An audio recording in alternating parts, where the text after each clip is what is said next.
Welcome to the Motherless Moms Thriving Retreat. This is a space for us all to find support as we find the flow and the tides of life. And today I am very honored to welcome Robin Chodak to be with us. So welcome, Robin. Thank you, Suzy. Yeah. So here we are together in a retreat. And so when I think about a retreat, I feel like I think of taking space that feels really nourishing. It's an opportunity to connect inwardly, connect with our community, and really have an opportunity today to maybe even learn a few tools or just even through other people's stories, ways that we can fill our cup and fill our hearts so that we can continue to thrive in life. And so, our intention through this retreat is to really sense compassion for our process with loss and with life, and honor our mothers, honor our lineage. While finding ways to continue to grow and learn. So, I just again want to welcome you, Robin. Thanks so much for being here. Robin is the author of three books. She wrote Be Gentle with Me, I Am Grieving, which won an Excellence Award. She wrote Moving to Excellence, a pathway to transformation after grief. And her latest book is called Three Must Have Connections for Inner Peace. Robin is also a bereavement coach and an international speaker. So it is such my pleasure to welcome you. Thank you, Suzy. It's great. It's great to be here. And as I listen to you speak about this retreat and what your intention is and what it has to offer, it's so in line and with what I believe in, and that is support.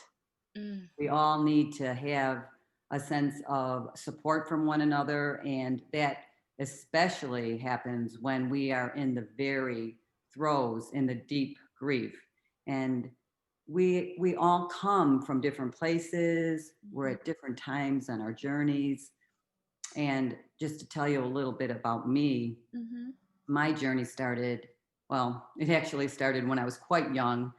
And your organization, I'm going to digress a little bit because this is important. mhm. Your organization and what you're doing is for motherless mothers. And I am very blessed to still have my mom alive.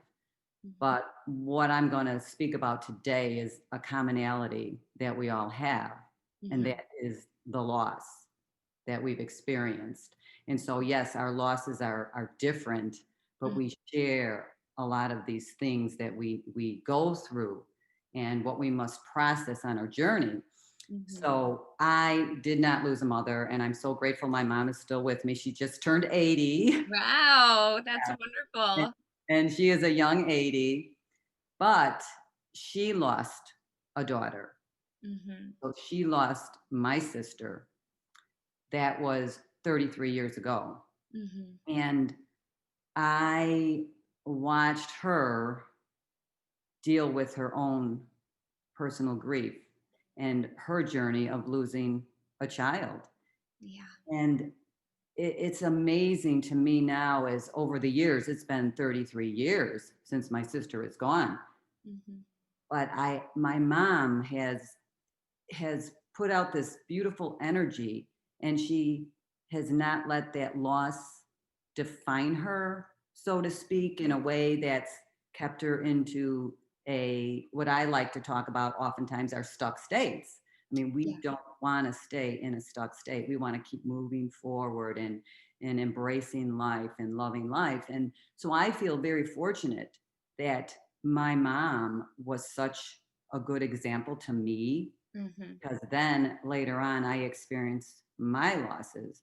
And so we don't understand how we project out into the universe all the time. And so I think it's important, especially for mothers, when they've lost someone or something and you have other children around, Mhm. just the energy that you're putting out and helping them to, process their grief. And that's, is a whole nother topic. I mean, the topic of grief is endless, right? Yeah, totally. And that is such an important thing that you mentioned, because that is so much about when I reached out to you, I shared with you that I want that this retreat is also about empowering us as women and as mothers to really step into that place of compassionate leadership for our own lives, because it's when we can start with really being compassionate with ourselves and rising into our purpose and potential, that rippling effect, I mean, it is needed for our children, it's needed for our communities, it's needed for the world. And Yes, it is, yeah, such an yes. important thing. Yes, and my mom has done that. And so I used to wonder, is it is like a special gene, Mhm. that she had and I have, because I consider myself, and I would say that you do too, Susie, you're a survivor. Mhm. We are survivors. We've encountered the pain, the loss, and the grief, but we keep moving forward.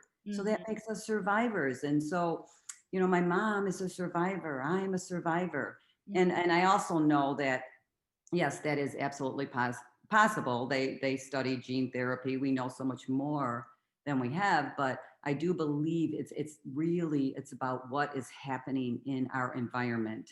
And Mhm. we know that, our formative years are by the age of 8, they say.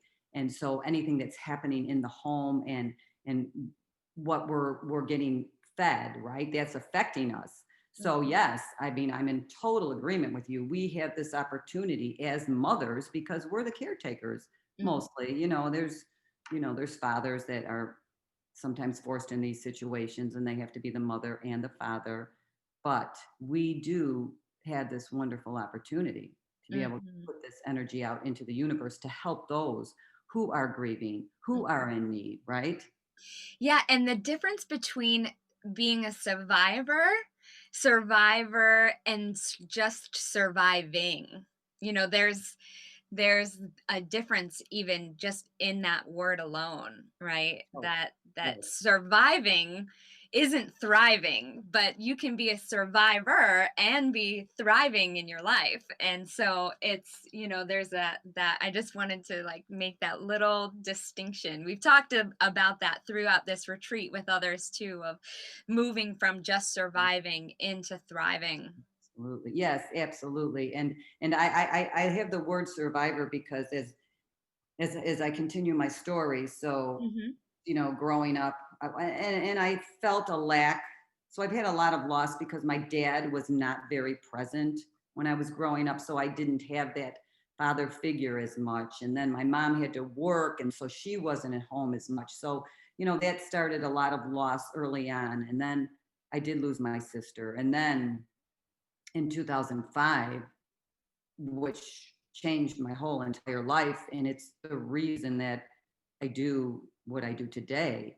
And that was when I lost my husband, Steve, to suicide. Mhm. And after going through that and processing that, that's when I started to use the word survivor because Mhm. I survived. There was a point I didn't think I could survive. So just waking up and taking that next breath, I was a survivor. So, we have words, they mean different things to us, but that that's where I was at the time. I mean, I didn't know if I was going to. I mean, Right. when you talk about suicide, that's another level of grief, a different it's called a complicated grief. We have so many different types of grief, as you well know. Mhm. But when you have trauma and suicide and plane crashes and Mhm. car wrecks and unexpected death, it's like another level that you must process. And Mhm. then we have something, it's a normal grief. We say normal. And but normal, what that refers to is that, we all know we're going to die. Yeah. Okay. This is the impermanence of life. This is the life cycle. We are born, we go through our life and then we're going to exit out. And so when someone makes that exit and transition when they're older, we're fine with, not fine, but we accept it. I want to say in a different way. Okay. Mhm. Because we, in our minds, we understand this is the life cycle. We're impermanent beings. We're Mhm. still going to feel the loss, of course. Okay. Right. But when you have unexpected loss, or when you have loss at a young age, when you have loss with sickness, and when you have loss with suffering, that just makes the grief so much more complex. Mhm. And that's why I'm a firm believer in what you're doing, because Mm. I feel that this is what we need. We need the dialogue. We need to be able to talk about it. Okay, Mhm. we need to hold space for one another. We need to understand it better, and we have so many tools to do that, and we have so many ways to do that. And so what you're doing is a beautiful thing for people. Thank you. Thank you. And it's so, all of the things that you just mentioned, the ways that we experience grief and the different ways that we lose people that we love in our lives. And, even in this audience right now, there's that whole spectrum of how we have lost our mothers. Mhm. And some of that might be, I'm sure everyone has an experience that falls into every category that you mentioned. And it is, Mhm. so yeah. Yeah, and it's a, you know this is what I know in life. Okay, at the age I am, the the situations I've experienced, I know that life is about suffering, and life is about living in joyful moments. And Mm. I believe that this is always what we're experiencing. We're experiencing moments of joy, and we're experiencing moments of suffering. And what is suffering?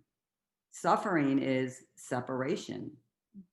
So loss is separation. Mhm. We have just separated from someone we love. Okay, so that's where the suffering comes in. And I do like a lot of the Buddhist philosophies, and that is okay. We know that we're going to have suffering, but the journey is to find the way to learn how to get through the suffering. Let's end the suffering. But we're going to have that. This is what our life is about in our existence. So after I was able to get through the suicide, and realize that, okay, I'm still meant to be here. Okay. So then the choices begin. It's like, okay, so what do you want to do with your life? What does this all mean? All these questions that we constantly ask ourselves. And that's when I started, the I have a Facebook page for suicide survivor support, the ones that lost people to suicide. And I Mhm. started my business, and I started writing the books, because I feel that we do need to put out a message of hope. We Yeah. need to have hope and put it out there, because this is what I say all the time. People, I sound like a broken record, but it's like, you know what? We still have pages on our story to write. And I'm a writer. Mhm. And when I just lost my husband, my second husband, my third husband, my that just died suddenly in my home. I was like, "Oh my God, is this a joke?" I'm thinking, asking this question, and these are normal. We ask whatever questions we need to ask, but I'm thinking, didn't I just didn't wasn't this enough? Am I not authentic? That was what I asked myself. Am I not authentic? Are you testing me, or the universe testing me? But then that comes back to what I already know, that, you don't go down that rabbit hole of negative thoughts. This is part of the journey where you must get to a place of acceptance of what is. Okay. So now it's like, okay, the grief is just right there. And I'm in my grief again, and I'm working through it. And, people ask me questions all the time about, okay, is it different? Is it that? So many things. And Mhm.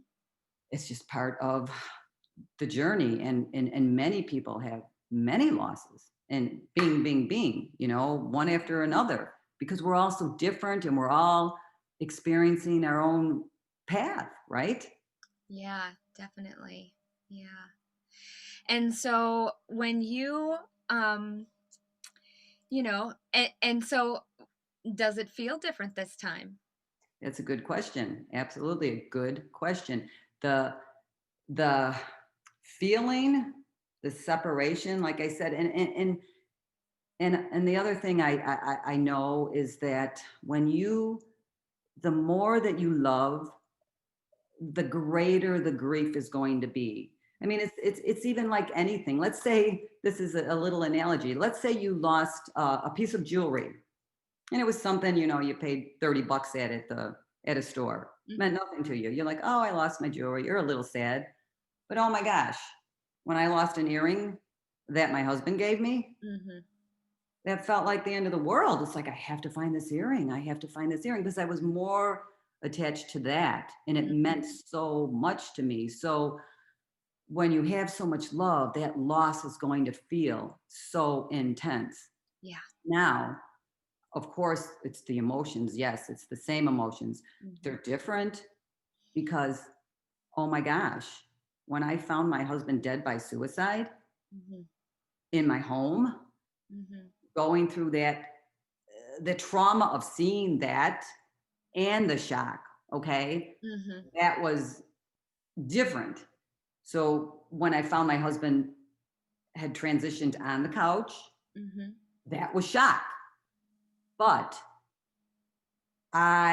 it didn't take me too long to recognize, because I held him. I got to hold him for 4 hours Mhm. before they took him away. Mhm. And it was such a gift because I couldn't do that when I found my other husband, Steve. I couldn't do that. Yeah. It was shocking. So I couldn't hold him. So I felt it was such a gift that to be able to hold him and just still feel the warmth of his body, Mhm. I mean, and I have this belief system that, his body is not there, but his spirit is there and he's with me all the time. I talk to him every day and I see him. It's like, Yeah. so it's different.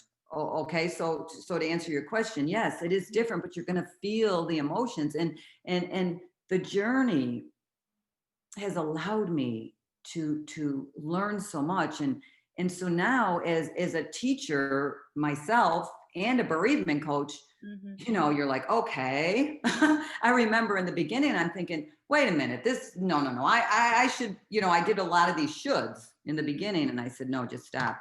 Because, our minds kick in emotions. It's like, just go through the process of the grief, Yeah. which I have. But I have to say that, yes, it is. I want to be cautious on how I say it because, words are so important. But I want to say it gets easier. And what I mean by easier is that now that I know I am not going to go and move into spaces that are self sabotaging behavior, Mhm. which if I didn't experience that other loss, I would be doing that. Right. Yeah. So, in that sense, it's easier, meaning, wait a minute, I know how to sit with my emotions now. Mhm. Okay. I know Yeah. when I need to reach out for support. If I have to call my other friend, Kathy, Yeah. or Sharon, or Yeah. Anna Elizabeth, who you're going to, interview, and Yeah. all these wonderful ladies that, were in the grief together. So I know when to reach out for support. Right. Yeah. And, and I know that every day on my journey, I check in with myself. This is what I do. It's like, okay, where am I today? How's this going? Is this, because you can get in these places where, wait a minute, this is not feeling so good. And that's where really you need to get in tune with your emotions. And this is what, we do. This is what I do, what I teach and help people with. And so here I am, ironically doing it again. And I didn't expect it to do it so soon. For some reason, I've only had, 14, 14 years, Yeah. in between deaths of Yeah. two husbands. It's Yeah. not a long time. So Right. I didn't get to have them very long, 10 years and 13 years. Yeah. S- Well, Robin, I just want to first of all say thank you for sharing your story with us. I know that this is a tender time for you, and it just is. Yeah. So I just want to say thank you for being willing to share that with us today. And Thank you, Susie. I have this. What it's reminding me of is that I use a framework called the heroine's journey. I Mhm, don't have you heard of the heroine's journey from Marie Murdoch? And so, she talks about the descent. She talks about the initiation, and this is that moving into this place where of darkness, that the shadow, it's getting talked about a lot now these days, like mhm, the shadow work, mhm, and going into how I see it is that the first time that anything ever happens that feels like it brings us into that indescribable sense of darkness, that kind of, I remember from my own experience of like feeling like so completely dark, like a dark cloud over my head, in my body, like I couldn't imagine, like if I was with anybody else they would just feel it mhm, seeping from my body. And so when I think about, going into that place, I didn't know at the time, and it was a really uncomfortable place to be.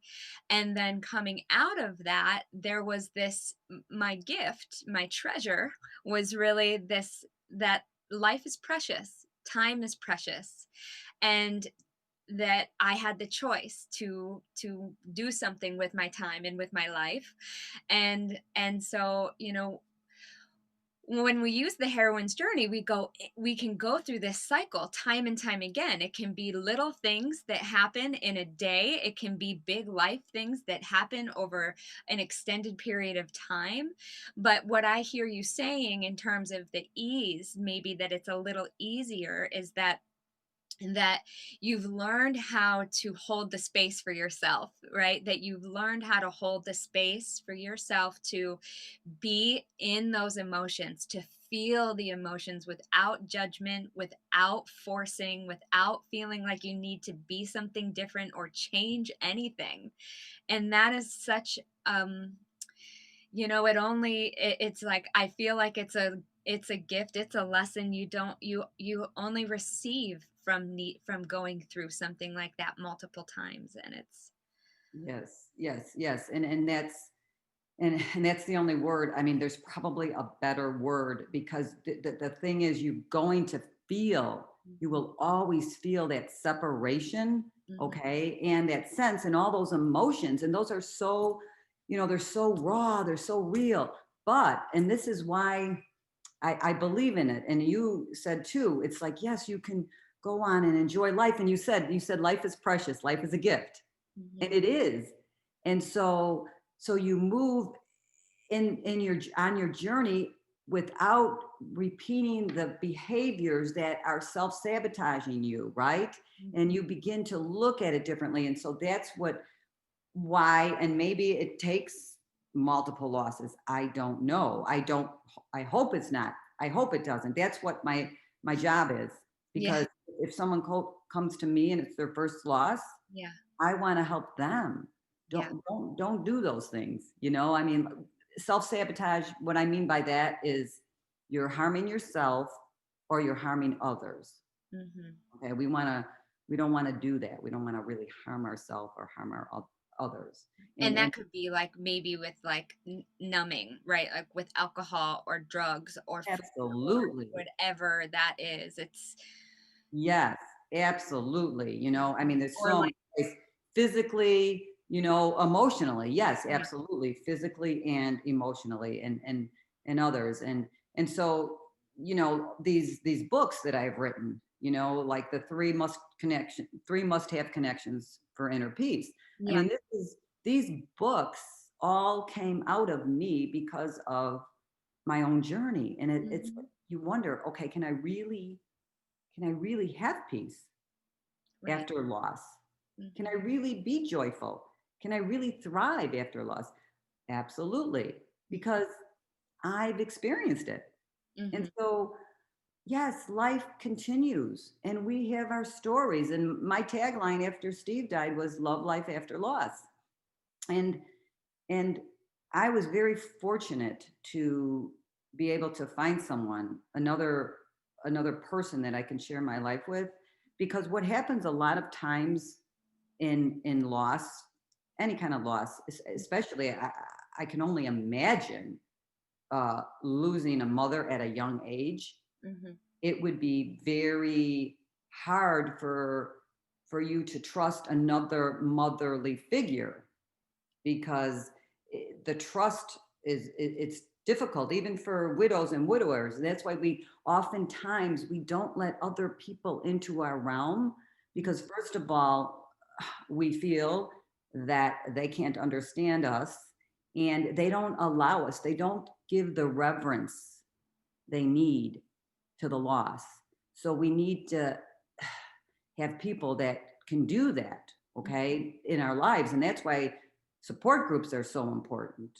And Mhm. that's why like minded people, that's what I talk about in my book. We need to be with like minded people, right? Totally. Yeah. I have a circle that will be beginning in the new year that is for motherless moms, and it is really an opportunity for us to come together at with that common share, that shared experience, and explore what it means to be a woman and what it means to be a mother. And it's, we're all so different, but having that common experience is there's that bond that exists naturally. Yeah. Yes, But being together is and talking about it.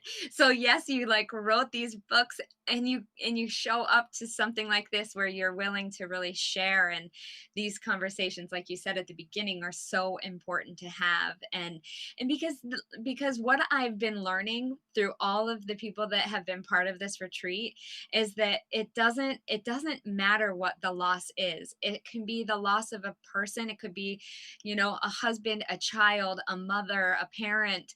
It can be losing a piece of ourself. And there is a part, that is just how we find compassion and with for our process of, and that's that piece of like take creating the space to really honor our process so that we can yeah, just learn that and be talking about it. That's so important. yes, and it is about holding space for one another. Okay, absolutely. That's the like-minded people.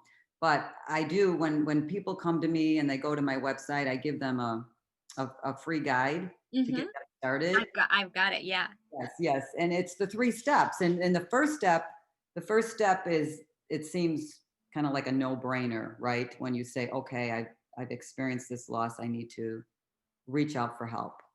Okay, Mhm. a lot of people are afraid to do so, but it makes sense. That's why we have psychotherapists and coaches like myself Mhm. and books and the help can come in so many ways. You know, it's out there, another person, angels, whatever it is, they come, right? But we need to, get that help we need. And the second step that most people don't really think about so much is they, th- you need to be able to receive love.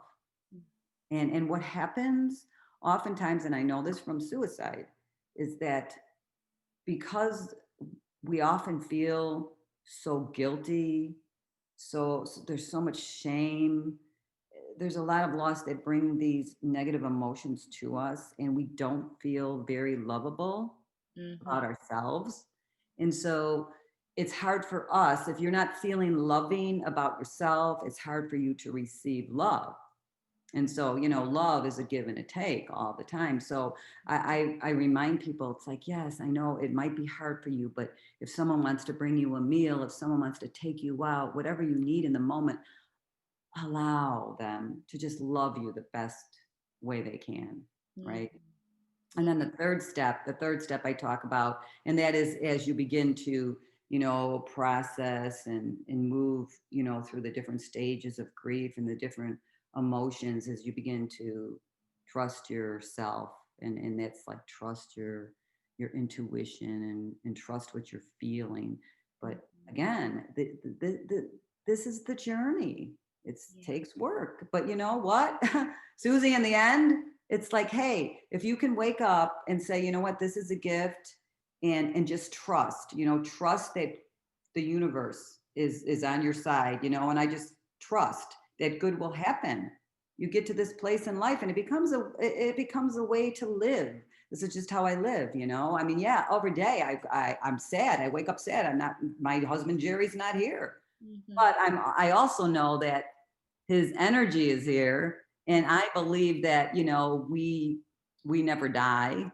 Mhm. Physical bodies we do, but our consciousness, our spirits don't die. So for me, that brings a lot of solace, Mhm. so, you know, everybody's in their different place, but we just need to be, working on it. What I like to say is together. Okay. We can all be in this together and help and support one another. Yeah.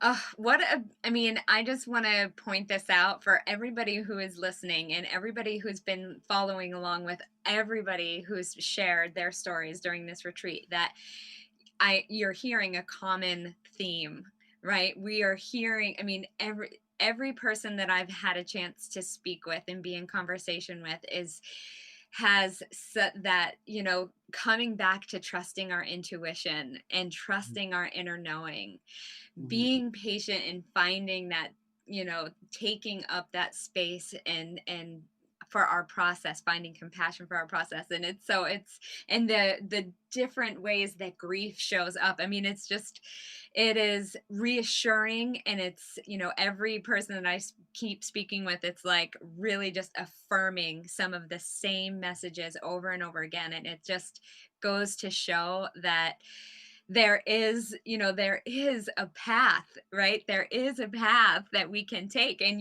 that's like, isn't that part of your title of one of your books? Yes, The yes, path to excellence. yes, yes, exactly. Exactly. It is a path, and we can be there, I mean, we have to realize that, even though we don't have those we loved, Hmm. okay, their time is over. But guess what? Ours isn't, right? Yeah. So the choice becomes, how are you going to use your days? Because they're all numbered, and that's why. And I think it's really important to, in grief, is it helps to be in the now, especially in the beginning stages, because it's so painful to look back, because the memories are so hard to look back. They become your greatest treasures later on, but Hmm. that's too painful. And then you just lost someone you love, and now you can't have the future with them. So that's too painful. So where's the best place to be?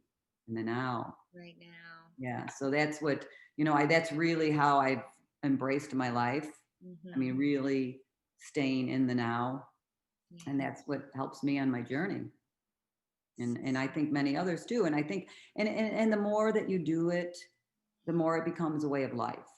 Of course we have to plan and this and that, but it's about really checking in, because if you're in the now, you're aware of what you're feeling, you're aware of your thoughts, Yeah. because you're just right there. Yeah. Yeah. Good reminder. Hmm. Be here now. Be here now. Yes. Yes, exactly. Yes. Oh, well, Robin, this has been such a pleasure. And thank you so much for sharing the three steps. And so if you will be able to find Robin's information below and go to her website, check her website out. All of her information about working with her is there. Her books are there, and you can subscribe to her mailing list. And when you do, you'll get those three steps, and they are really beautiful. And so I highly encourage you to explore that further. Robin, I don't know. I just want to ask if there's anything that you're feeling before we close that you want to share or offer. Well, one thing I do kind of on my own and on a daily basis, Mhm. I do my own little meditation, Mm, but I think it's important that if we can first wake up and if we can have a couple thoughts in our mind, because a mhm, lot of times, we wake up with that heaviness and that grief that hits us right away. mhm, And it's okay to acknowledge that. But if you can just reframe after mhm, that, I call it reframe. I've done a lot of work with the minds and our thoughts. And if we could just reframe and if we can just like stay in that bed and before we get even out of the bed, if we can just, just we're in our bed, we're comfortable, we take a deep breath and we just feel where we are. And we all we need to do is just say a few little phrases. May I be happy. yeah, May I be well. may I be well, May I be joyful. may I be joyful.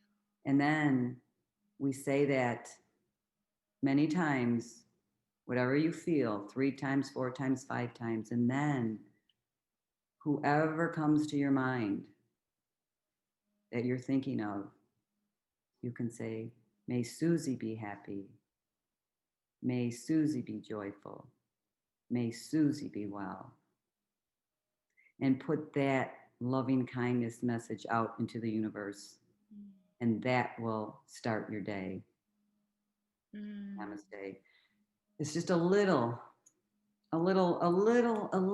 thought, a mm, little something to just get you going on your day, but it begins to change us yeah. because not only are we putting this in, Mm, this is coming in through us, through mm, our own thoughts, and then it's going into our bodies and into our cells, and mhm, that's helping us. But then when you begin to put that out to someone you care about, someone that's important, someone in your space, someone you just allow, okay, whoever it is. And then I even, it depends on the timing. You just kind of get into the meditation and you can just kind of send it out and into the whole entire universe, may the world be happy, may the world, but it is whoever you feel. But mm. it's just 3 little statements. And that Yes, can change. That begins to change us. it does. I can already feel it. It's Oh, well, gives yeah. I sent it to you. I sent it to you, Susie. Thank you, Robin.